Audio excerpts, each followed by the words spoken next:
여러분들이 어렸을 때일까? 청소년 때 좋아하던 노래가 있죠.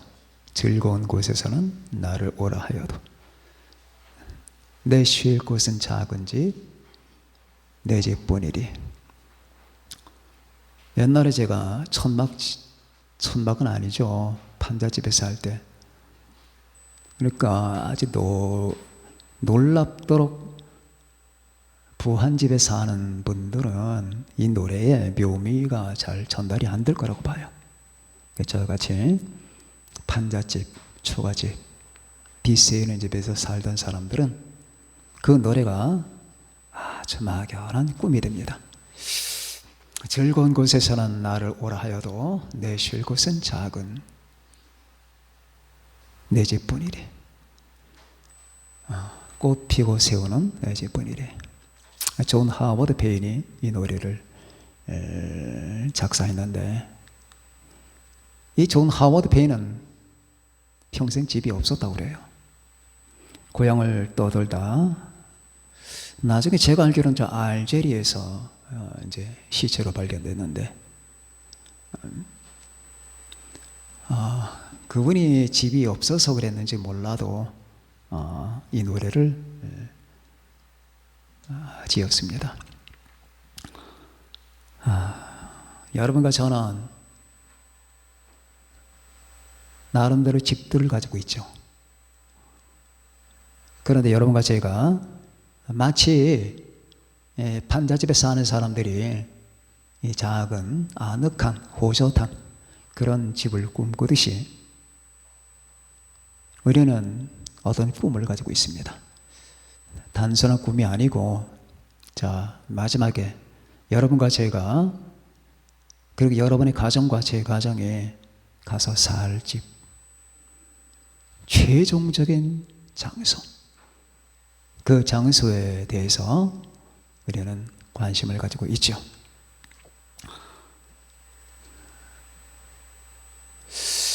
언젠가 제가 꿈을 꿨는데, 벌판에 서 있는데 밤이었어요. 하늘에 별들이 많이 떠 있는데 캄캄한 밤에 아무도 없이, 저는 그 꿈을 꾸면 그렇게 아무도 없습니다. 밤 하늘을 바라보고 있는데 누군가가, 아무도 없는데 누군가가 가르쳐줘요. 저 별을 건너가야 된대. 저 무한한 거리에 있는 저 별을 건너서 네가 가야 된다고. 거기가 네 집이라고. 그때 꿈속에서 가슴이 쿵쾅거렸습니다. 이제 곧 떠날 차비, 이를 하나님과 뉘앙스를 제가 받았거든요. 그때 말로만 듣던 하늘나라. 근데 어떤 때는 사실 말이에요. 이 꿈속이 현실보다 더 현실 같아요. 여러분은 못 느끼십니까? 현실에서는 그런 슬픔을 겪어본 적이 없어요. 꿈에서는 겪어요. 그렇게 슬프고. 현실에서는 그런 슬픔을 느껴본 적이 없는데, 또 현실에서는 그런 두려움을 느껴본 적이 없는데, 꿈속에서는 엄청나게 두려워요. 그래서 꿈이 어떤 때는 현실보다 더 현실 같다라는 생각을 합니다. 오늘 저는 여러분에게 우리의 최종적인 운명에 관해서 말씀을 드립니다. 여기에서 주님께서 단 한 구절 속이지만은 크게 세 가지가 함축되어 있습니다. 아버지여, 내게 주신 자도, 첫 번째, 나 있는 곳에 나와 함께 있어, 두 번째, 아버지께서 창세 전부터 나를 사랑하심으로 내게 주신 나의 영광을 보게 하소서, 세 번째, 내게 주신 자들이라고 하는 어떤 존재들, 그리고 그들은 결국 나와 함께 있게 될 것이라고 하는 이 같은 최종적 운명, 그리고 그들은 거기서 결국 내게 주신 나의 영광을 보게 될 것이라고 하는 우리의 최종 영광적 상태. 자, 우리가 살면서 여러분이 차를 사고 집을 사며 뭐 승진도 하고 돈도 벌고 하면은 그때마다 감격적 순간들이 있죠. 그래서 성경이 여러분과 나에게 약속한 영광을 못 봐요. 못 봅니다. 마치 성냥불 하나를 켜서 성냥불만 바라보고 있는 사람이 저기 태양이 있다는 사실을 모르는 것 같아요. 그래서 우리는 자꾸 기도하면서 말씀을 묵상하면서 이게 필요한 거예요. 말씀 묵상이 왜 필요한 줄 아십니까? 이 세상은 일종의 문화입니다. 문화는 파도예요. 이 파도는 내게 무섭게 달려듭니다. 다시 말하면 내 생각과 내 모든 감정을 쇄도하고 마비시켜버리고 말아요. 그러면 그 파도 속에서 나는 허우적거리며 갈팡질팡합니다. 내가 무엇 때문에 존재하는지, 내가 어디로 갈 건지, 내가 지금 무엇을 신경 써야 되는지를 모르게 만들어버려요. TV, 내가 생각할 걸 지가 생각해줘. 요즘 현대에는 생각조차가 필요 없어요. 저 TV가 다 해주거든. 휴대폰이 다 해줍니다. 내비 필요 없어요. 내비가 다 한다니까. 길 감각, 길치 돼도 괜찮아. 내비가 다 해준다니까. 내 생각 걔가 다 해줘. 이게 문화라고 하는 겁니다. 이 문화가 첨단화된 세상에 여러분과 제가 살고 있기 때문에 이 첨단화되면은 무서운 전쟁이 있는 거예요. 그래서 우리는 이 문화의 파도를 거슬러서 나 자신의 개인 정체성을 잃지 않기 위해서 생각도 하고 기도도 하고 묵상도 해야 되는 거예요. 묵상하지 않고 생각하지 않고 기도하지 않으면 내가 없어요. 내가 어디로 갔는지 떠내려갔는지 몰라. 한참 가다 보니까 내가 이런 영상 저런 영상의 파도에 쓸려가고 있다니까. 자, 그러면 첫 번째, 여러분과 저는 자기 자신의 정체성을 확립하라. 자기 자신의 정체성은 무엇이냐? 우리는 뭐냐 그 말이에요. 여러분은 뭡니까? 누가 여러분들에게 당신 뭡니까? 이렇게 질문하면 어떻게 대답하시려고 하십니까? 너는 뭐냐? 거기에 답변이 준비되어 있습니까? 여러분은 여러분 자신을 어떻게 정의합니까? 자기 정의가 있어야 되잖아요. 정체성이라고 하는 건 바로 내가 누구냐에 대한 나 자신의 본질과 이 정체에 대한 인식이거든. 정체성 없이는 살아갈 수가 없어요. 개나 돼지들은 자기 정체성이 없어요. 우리가 볼 때 저건 개예요. 그게 개의 정체성이야. 저건 돼지고 그게 돼지의 정체성. 그 정체성을 인식하는 건 인간밖에 없지. 막상 개나 돼지는 거기에 대한 인식이 없어요. 그러나 여러분과 저는 인간입니다. 인간이면 인간다운 자기 정체성이 필요한 거예요. 그런데 이 정체성은 몇 가지가 있어요. 사회적 정체성이 있습니다. 사회, 나는 대리입니다. 어느 회사에 나는 부장입니다. 나는 어느 학교의 교장입니다. 이건 다 사회적 정체성이에요. 아니면은 가정적 정체성 있죠. 나는 어느 가정의 엄마입니다. 아빠입니다. 그런데 이런 정체성은 잠정적이에요. 오래 가지 못합니다. 우리가 영원히 아빠입니까? 우리가 영원히 엄마고 내가 영원히 대리고 사장이고 과장이고 교장이고 아니잖아요. 목숨 붙어 있을 때까지, 그것도 목숨 붙어 있는 순간 속에서도 어떤 교장 선생님은 말이에요, 교장을 그만두고 풀을 뽑고 있어요. 어떤 회사 회장은 거리에서 보도블록 고치고 있다니까. 그러니까 잠정적인 거예요. 그런데 여러분과 제가 영원히 변하지 아니할 정체성이 하나 있습니다. 하나님의 사람들, 하나님의 자녀들. 이 하나님의 자녀들은 예수 그리스도에게 주어진 자들. 아버지여, 내게 주신 자도, 내게 주신 자도, 내게 주신 자, 주님께 주어진 자. 이 17장에는 유독 그런 말이 많이 나옵니다. 17장 1절부터 보면 예수께서 이 말을 하시고 눈을 들어 하늘을 우러러 이르시되 아버지여, 때가 이르렀사오니 아들을 영화롭게 하사 아들로 아버지를 영화롭게 하게 하옵소서. 아버지께서 아들에게 주신 모든 사람에게 영생을 주게 하시려고 만민을 다스리는 권세를 아들에게 주셨음이로소이다. 영생은 곧 유일하신 참 하나님과 그가 보내신 자 예수 그리스도를 아는 것이니이다. 아버지께서 내게 하라고 주신 일을 내가 이루어 아버지를 이 세상에서 영화롭게 하였사오니 아버지여, 창세전에 아버지와 함께 내가 가졌던 영화로서 지금도 아버지와 함께 나를 영화롭게 하옵소서. 내게 주시는 사람들에게 내가 아버지 이름을 나타내었나이다. 계속 나와요. 내게 주신 자, 내게 주신 사람들, 내게 주신 자. 그것도 언제? 창세전에. 우주가 창조되기 전에 예수 그리스도 하나님의 아들 성자에게 주어진 자들이 있다. 이걸 알면서 복음이 시작되는 거예요. 이걸 모르면 기독교를 모르는 겁니다. 다시 말하면 이 기독교를 시간의 종교로 생각하면 이해 난감이에요. 시간의 종교. 다시 말하면 이 세상이 있어 온 이후로 누군가가 만든 종교라는 생각 속에서 우리 안에는 믿음이 안 자라요. 그래서 기독교는 시간에 거스릅니다.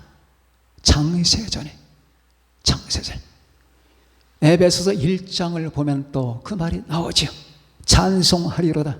하나님 곧 우리 주 예수 그리스도의 아버지께서 그리스도 안에서 하늘에 속한 모든 신령한 복을 우리에게 주시되 곧 창세전에 그리스도 안에서 우리를 택하사 우리로 사랑 안에서 그 앞에 거룩하고 흠이 없게 하시려고 자기의 기쁘신 뜻을 따라 예수 그리스도로 말미암아 자기 아들들이 되게 하셨으니, 그때 창세전에.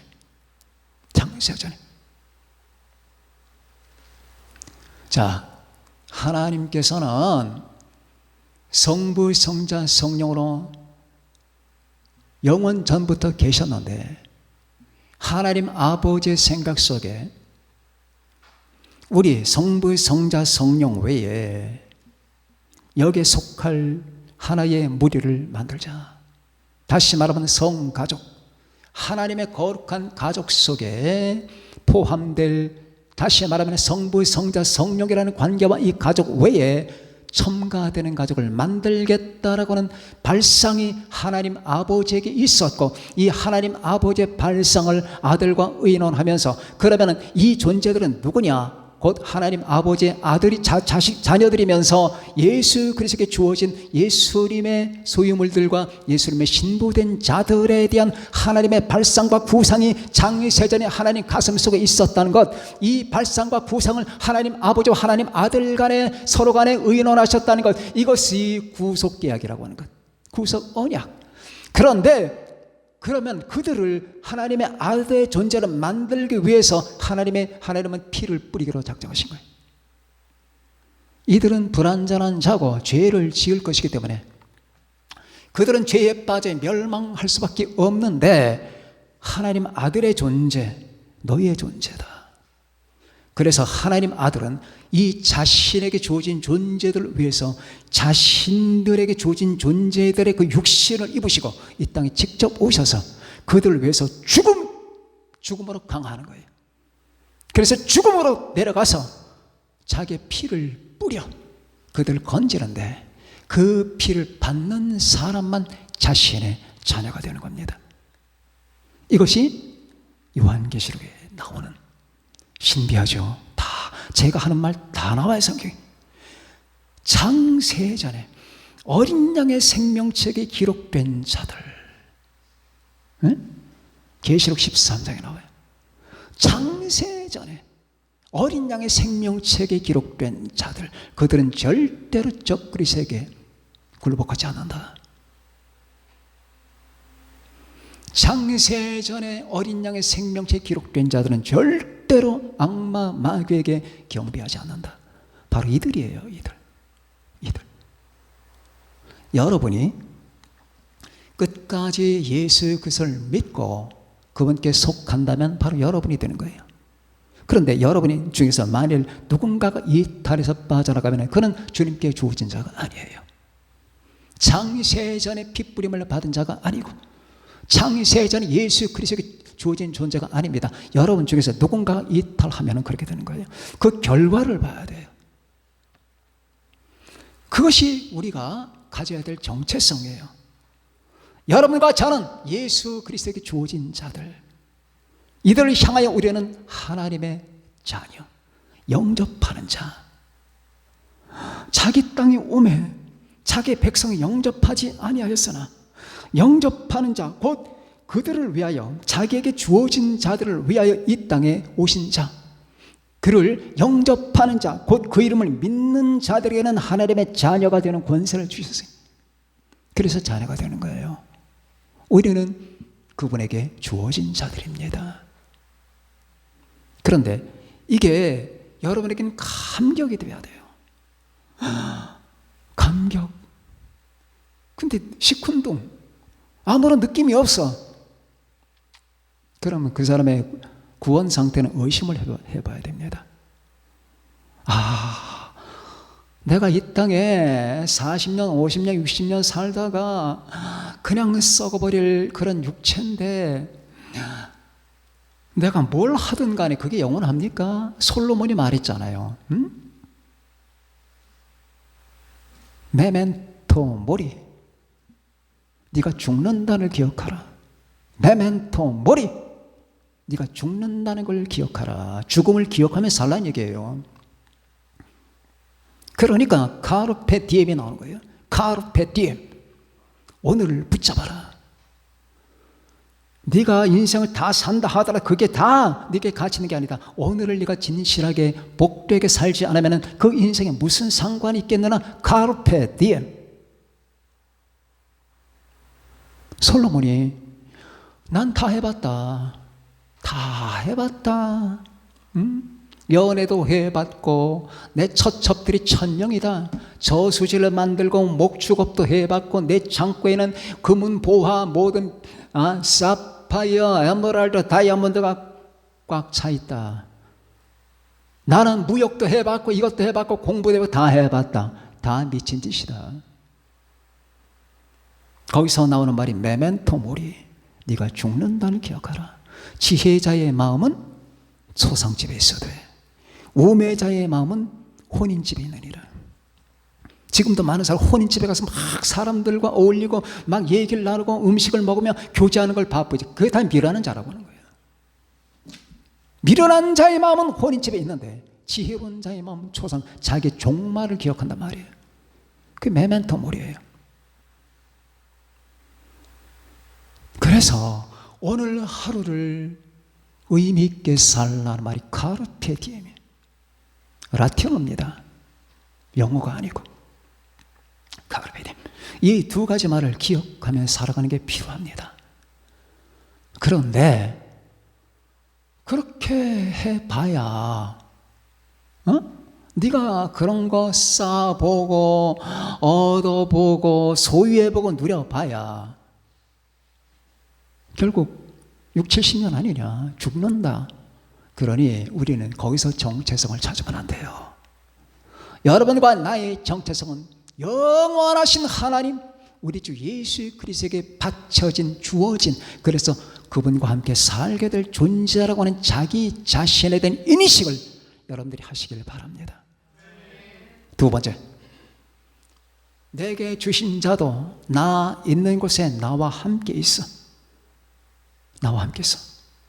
함께해요. 인간은 이 함께라고 하는 이 줄이 끊어지면 못 견딥니다. 여러분들 함께를 좋아하시잖아요. 함께를 위해서 친구도 사귀고 나가서 사람도 만나고 함께 있지 않으면 못 견뎌. 누군가와는 함께 있어야 돼. 누군가와는 함께 하다 못해. 사람이 없으면 휴대폰이라도 옆에 있어야 된다니까. 미친 듯이 열어보잖아. 미친 듯 이거 안 하면 죽을 것 같아. 왜 그런가 생각해 보셨나요? 도대체 내가 왜 그러는 거지? 이 본능이 어디서 나오는 거냐? 인간은 함께를 위해서 지어진 존재예요. 이거 못 끊어요. 다만 그 함께 대상이 누구냐가 중요한 거예요. 함께 대상이 저 썩어버릴 것, 아무것도 아닌 것, 무의미한 것들, 아무런 의미도 없는 것들과 함께 하다 보니 결국 그도 낙엽처럼 썩어버리는 거예요. 아무것도 아닌 것들 때문에. 그러나 여러분, 우리 주님과 함께, 하나님 아버지와 함께 할 것이라고는 이 확신이 여러분과 나에게 있어야 됩니다. 우리 주 예수 그리스도 안에서 나는 주님과 함께 할 것이다. 주여, 당신이 나를 사랑하셨기 때문에 나는 아무런 자격도 없지만은, 내게는 아무런 근거도 없지만, 그러나 주여, 당신의 은혜로 말미암아 너희는 그의 은혜에 의하여 믿음으로 말미암아 구원을 받았으니 이것은 너희에게서 난 것이 아니요 하나님의 선물이라. 주여, 당신의 은혜로 말미암아 나는 살았나이다, 구원 받았나이다, 사랑을 받았나이다. 나는 사랑에 적합한 존재가 아니지만 당신은 나를 사랑하셨나이다. 나는 은혜에 적합한 존재가 아니지만 그러나 당신은 내게 은혜의 왕관을 씌워주셨나이다. 그래서 내게는 희망이 없었지만 예수님으로 말미암아 예수 그리스도 안에서 내게는 영원한 소망이 생겼나이다. 그리고 최종적으로 당신은 장세전에 나를 선택했기 때문에 나는 당신과 함께 있게 될 것이라고 당신은 못을 박았나이다. 주님과 함께, 세상에 주님과 함께해요. 저 대통령과 함께가 아니에요. 하나님 아버지와 함께해요. 응? 네로 황제와 함께가 아니야. 저 연예인들과 함께가 아니야. 연예인들에게 사인 하나 받기 위해서 그거 뭐예요? 받아서 사진 한번 찍기 위해서 받아서 뭐하냐고. 그거 받아서 뭐해? 내 존재에는 머리털끝만큼의 이익도 없어. 그 시간에 가서 책이나 한 장이라 더 보라고.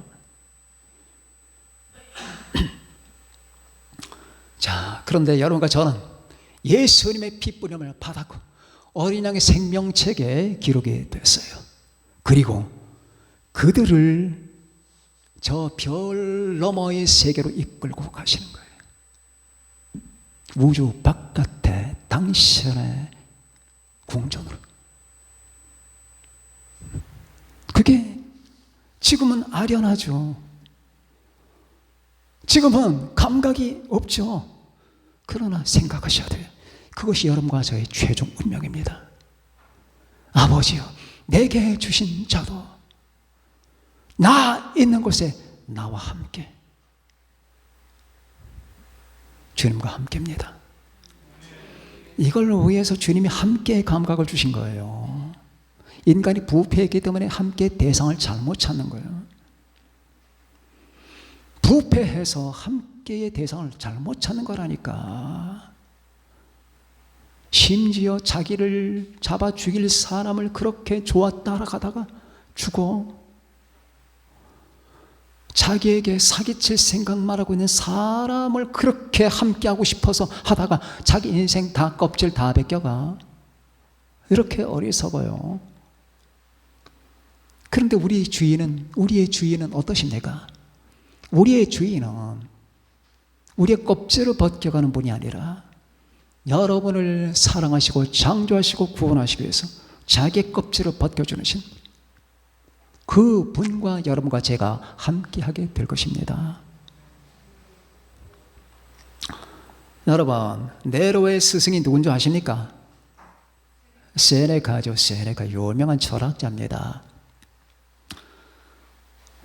세네카가 네로가 등극하는 데 많은 도움을 주었죠. 네로가 왕으로 등극할 때가 나이가 17살이었어요. 17살. 그리고 마침내 자살해서 죽을 때가 14년 후입니다. 반란군이 따라온다는, 자기를 체포하러 오고 있다는 소식에 어쩔 줄을 모르고, 세상에 태어나서 그런 공포는 처음 경험해 봤겠죠. 자기 마음대로 다 될 것 같았는데 자기를 죽이러 오는 군사들이 있다는 거야. 그러가 옆에 신하가 칼을 하나 줍니다. 폐하, 자살하십시오. 그것만이 살 길입니다. 근데 이 겁쟁이가 자살하겠냐고. 그러니까 옆에 있는 사람이 칼을 네로의 손에 쥐고 목에다 찔러줍니다. 거기서 죽죠. 자, 그런 네로가 얼마나 포악한 짓을 많이 했어요. 자기의 생모를 아그리 피에나를 죽입니다. 자기의 동생을 브리타니쿠스를 또 죽입니다. 자기의 부인 옥타비아를 죽입니다. 많은 사람을 다 죽여요. 그리고 이제 자기 스승 세네카를 죽입니다. 어떻게? 군병을 하나 보냅니다. 편지 받아버려서 이 편지를 받거든 그대는 자살하라. 자기 스승을. 세네카는 그 편지를 보고 나서 어머니와 동생을 죽인 자가 스승인들을 안 죽이겠는가 하면서 자살을 시도합니다. 온몸을 벗고 자살하기 직전에 자기 사랑하는 아내 폼페이오 파올리아를 보면서 그대여 나를 생각하면서 잘 살아주시오. 아내는 아주 젊었거든요. 그때 폼페이오 파올리아가 나도 따라가겠습니다. 죽겠다고? 저도 죽습니다. 당신 없이 살고 싶지 않습니다. 그때 세네카는 말리질 않아요. 그리고 드디어 칼을 꺼내서 팔에 정맥을 그어댑니다. 피가 솟구칩니다. 그런데 노쇠했기 때문에 피가 너무 천천히 흘러요. 그러니까 옆에 폼페이오 파울리는 자기도 팔을 그어요. 그런데 세네카가 피가 너무 천천히 흘러서 빨리 죽기 위해서 다리에 정강이 혈관도 잘라냅니다. 거기도 피가 철 흐르는데 노쇠했기 때문에 피가 천천히 흘러요.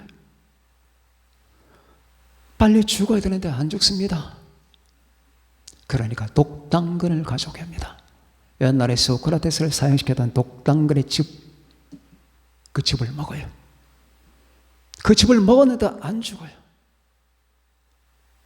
그리고 최후로 전기탕으로 자기를 데려가라고 합니다. 전기탕에서 그 열기에 의해서 서서히 죽었습니다. 그런데 네로가 그 소식을 들었어요. 폼페이오 파울리나가 따라 죽는다고? 안 돼. 그녀는 죽으면 안 돼. 이 소문이 퍼지게 되면 국민들이 나를 얼마나 잔인하다고 욕할 거야. 가서 그 여자의 죽음을 막아라. 군대를 파송합니다. 그래서 군병들이 늑달같이 달려들어서 여자의 팔을 감싸고 붕대로 꿰매고 막았습니다. 그래서 여자는 살아요. 몇 년간 더 삽니다.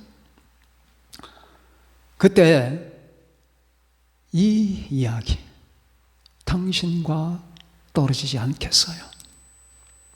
나도 당신의 뒤를 따르겠어요. 당신 없이 내가 뭐 하겠습니까? 저 여자들이 독하죠. 당신과 함께. 세네카 뭐 그렇게 대단한 인격이라고, 뭘 그렇게 훌륭하다고,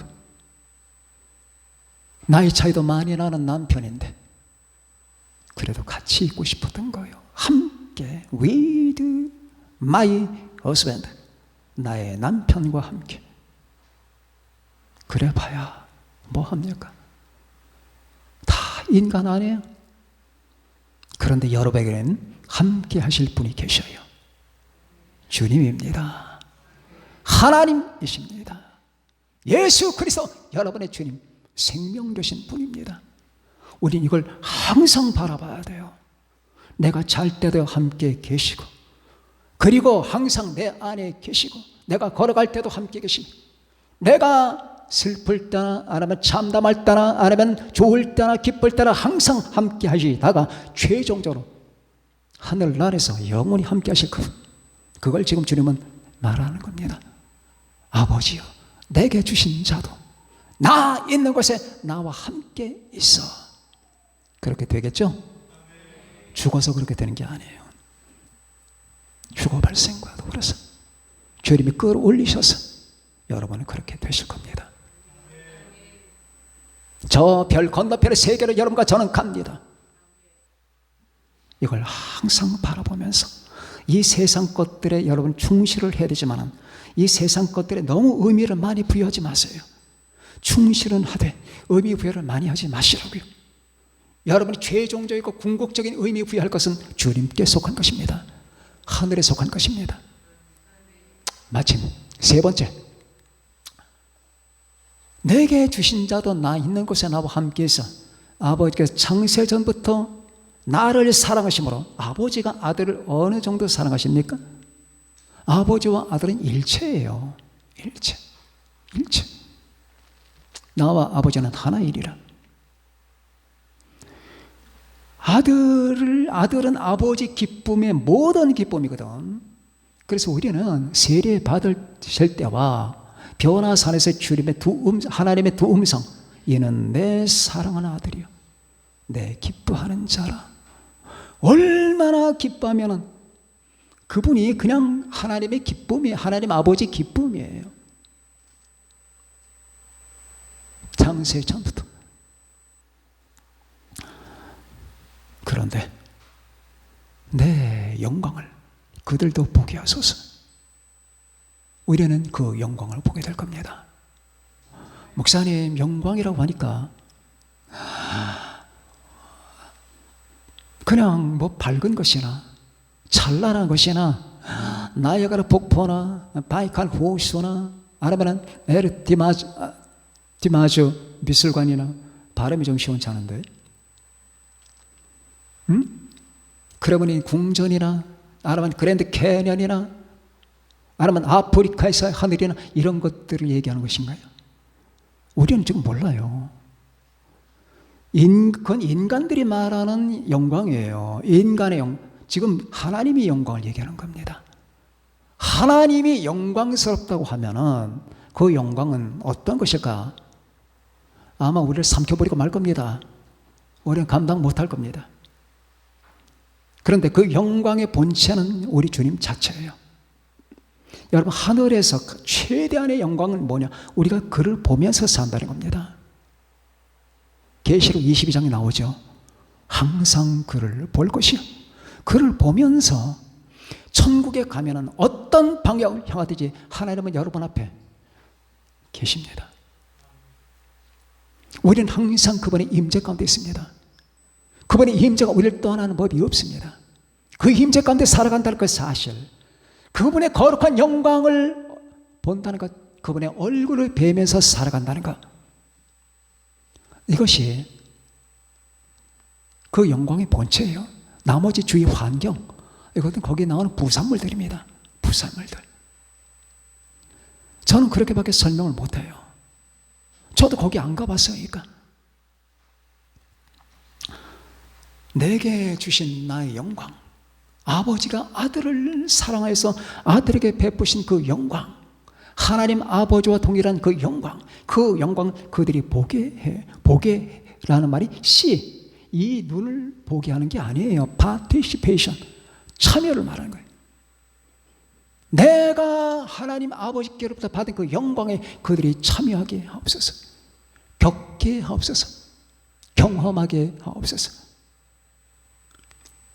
자, 이 세상의 모든 현실과 너무나도 다르죠. 동떨어진 세계이기 때문에 우리는 자주 잊고 살고 잘 감각이 되질 않습니다.